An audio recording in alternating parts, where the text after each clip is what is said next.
Hello and welcome back to my channel. My name is Push, aka the creative queer, the masculine queen. Thank you so much for clicking on this video and for watching.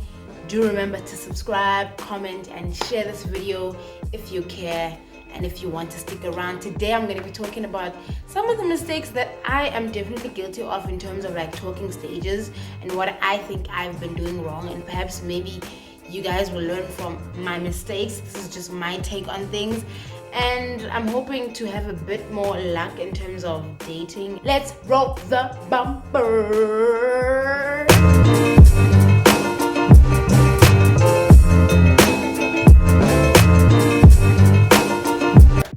Alright, so first things first, we need to clarify what the talking stage is. The talking stage, if you don't know what the talking stage is that point or the period of time where you meet the person that you want to pursue a relationship with, and up until the point where you either decide whether you are going to date or not date. That is the talking phase. AmaXhosa athanda ukuthi ngumgetho to know, because you are getting to know. So ngumgetho to know.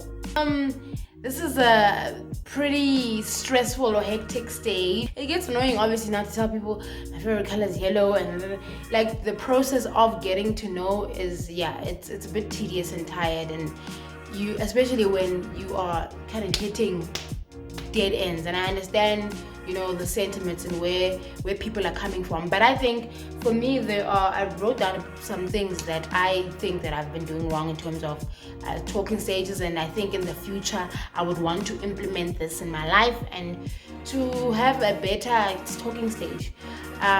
Mistake that I make, and I make this all the time, is I imagine my life with my potential suitor. I imagine the life that we are destined to live. See skies of blue, clouds of white, bright blessed days, dark sacred nights, and I think to myself, what a wonderful world. When I project all of my dreams onto them, and I think, then we'll go off to do A, B, and C together, and we'll do this, and I'm just like, and I'm not really, and all of these things that I'm thinking, I'm like sort of like imagining them into the future, and I build this beautiful life and this image that I have in my head, that I concentrate and I put my energy on achieving that so much that I miss out on the present and the now and the reality of the fact that this is how things are right now. Most probably, whatever that I was dreaming of will probably most definitely never happen.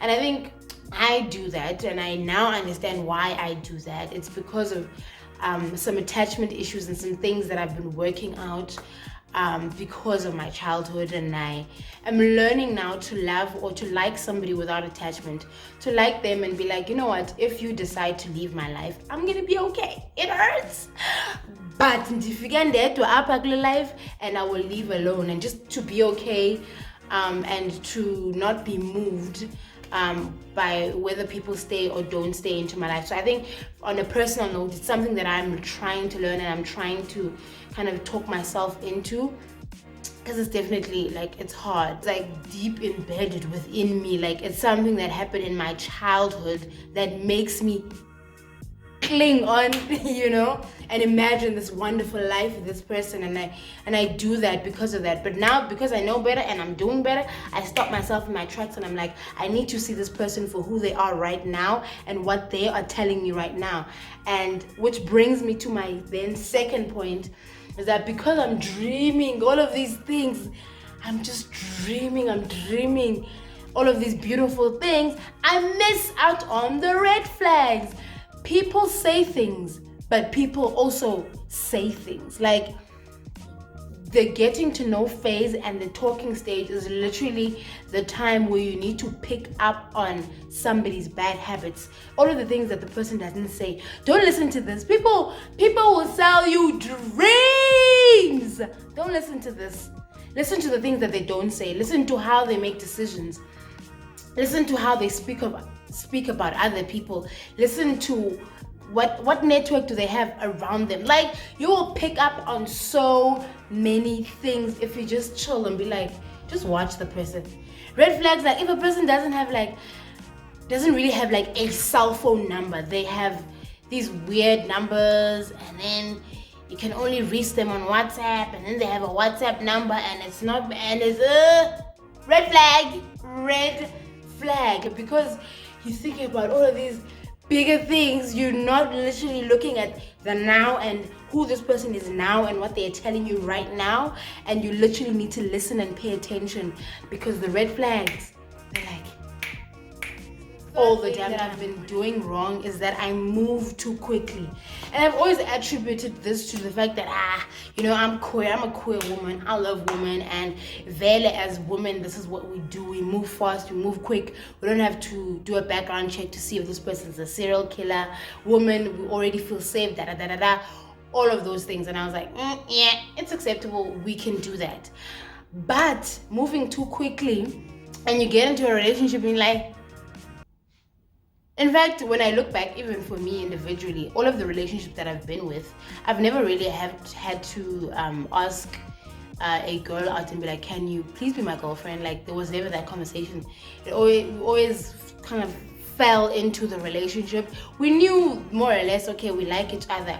And we just all of a sudden one weekend calling each other baby, and we're exclusive now. And there was never really a conversation to say that I want to be your girlfriend, I want to be in relationship with you, and this is what I expect of you, this is what I'm bringing to the table, this is what I can give you, and therefore now you can say this is what I want and take it from there. There was never really that conversation. I think that's definitely a mistake that I've been making, and I've been repeatedly making it because of other things that I'm not really going to get into right now.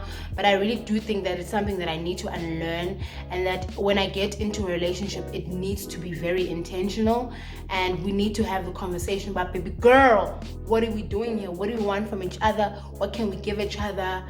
And last thing that I'm going to end off this video is the fact that I put too much pressure on what this is. What is this? What are we doing? I put too much pressure on the end goal, and definitely the pressures and the Olympics of who likes who more, who's texting first, who's showing more interest in this almost relationship but not relationship. Almost as though there's a ticking time bomb, and I constantly have to make sure that baby girl that I'm talking to is interested, or rather be thinking of it in the sense that, are we compatible? Do I like you enough to want to build a life with you?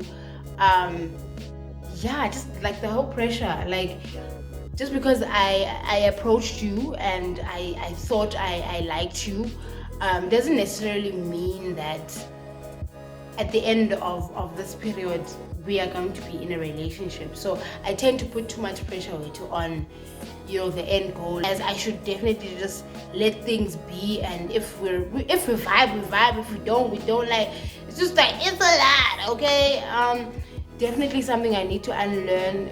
Getting to know somebody shouldn't feel so rigid. I feel like, what are some of the other things that you guys think, maybe as queer, or maybe you individually, it doesn't have to be necessarily the fact that you're queer, but you think you're doing wrong in terms of like the talking phase? Let's help each other in the comments down below. Thank you so much for watching this video.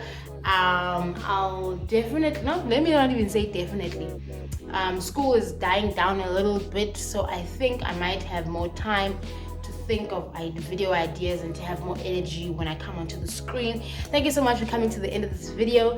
Don't forget to like, comment, and subscribe. Thank you for joining the family. See you later. Peace in the Middle East.